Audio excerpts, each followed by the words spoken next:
ناظرین السلام علیکم۔ سیاچن ٹائمز کے پروگرام جی بی ٹوڈے میں ہوں قاسم نسیم۔ ناظرین، گزشتہ دنوں شاہراہ بلتستان کی بندش کے بعد سے یہ مطالبہ زور پکڑتا جا رہا ہے کہ اس شاہراہ کے جو تنگ مقامات ہیں اس کو چوڑا کیا جائے، اور جو ابتدائی ڈیزائن میں اس شاہراہ پر جہاں جہاں ٹنل کے منصوبے رکھے گئے تھے ان کو پھر سے شامل کر کے اس پر کام کیا جائے تاکہ اس اہم ترین شاہراہ کے اوپر سفر محفوظ ہو سکے۔ تو خوشائن بات یہ ہے کہ وزیر اعلیٰ گلگت بلتستان نے وزیر اعظم پاکستان کو اس حوالے سے جو مراسلہ تحریر کیا تھا اس کے جواب میں وفاقی وزیر مواصلات نے گلگت بلتستان کا دورہ کیا، اور ڈی جی ایف ڈبلیو بھی ان کے ہمراہ تھے، مواصلات کے وفاقی سیکرٹری بھی ان کے ہمراہ تھے۔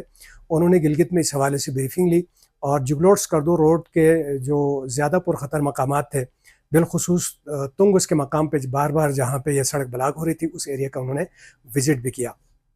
اور کل یہ خوشائن خبر سامنے آئی ہے کہ وفاقی سطح پر جو سی ڈی ڈبلیو پی کی جو میٹنگ تھی وہ ڈپٹی چیئرمین پلاننگ کمیشن کے زیر صدارت ہوا، اور اس میں دیگر ملکی سطح کے اہم منصوبوں سمیت جگلوٹ سکردو روڈ یعنی شاہراہ بلتستان کی توسیع منصوبہ کا جو ہے اس کی بھی وہاں پہ وہ منصوبہ وہاں پیش ہوا، اور 33 ارب 27 کروڑ روپے کے خطیر رقم سے اس سڑک کو پھر سے چوڑا کرنے اور خطرناک جو موڑ ہے اس کو کم کرنے کے حوالے سے منصوبہ رکھا گیا ہے، اور یہ منظوری کے لیے ایکنک کی طرف بھیجا گیا ہے۔ یہ یقیناً بہت ہی خوشائن بات ہے، اور ضرورت اس امر کی ہے کہ جو ابتدائی ڈیزائن میں نشاندہی کی گئی تھی کہ یہاں پہ ٹنلز کی بھی ضرورت ہے، اور جہاں تنگ موڑ ہیں، جہاں سنگلاخ چٹانیں ہیں، ان کو کاٹ کر اس کی ورتھ کو بھی بڑھانے کی ضرورت ہے۔ تو ماضی میں جو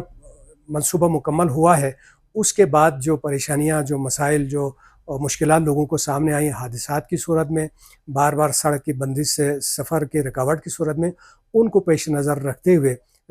نئے سرے سے اب سروے کی ضرورت ہے کہ کہاں کہاں سے سڑک کو زیادہ چوڑا کرنا ہے، اور کہاں کہاں سرنگ کی ضرورت ہے، اور مروپا کے ایریے میں اگر ضرورت پڑے تو اس کو پل دے کر دریا پار دوسری جانب لے جا کے تھوار کراس کرنے کے بعد واپس اس کو دریا کے اس پار لایا جا سکتا ہے۔ تو یہ ایک اہم ترین منصوبے کی منظوری کے مراحل میں ہے، تو لہٰذا اس مرحلے پر سنجیدگی سے اور ٹھوس بنیادوں پر سروے کو دوبارہ سے کرنے کی ضرورت ہے۔ تو ناظرین، یہ تھی آج کی اپڈیٹس۔ کل پھر نئی خبروں کے ساتھ حاضر ہوں گے، تب تک کے لیے اجازت۔ اللہ نگہبان۔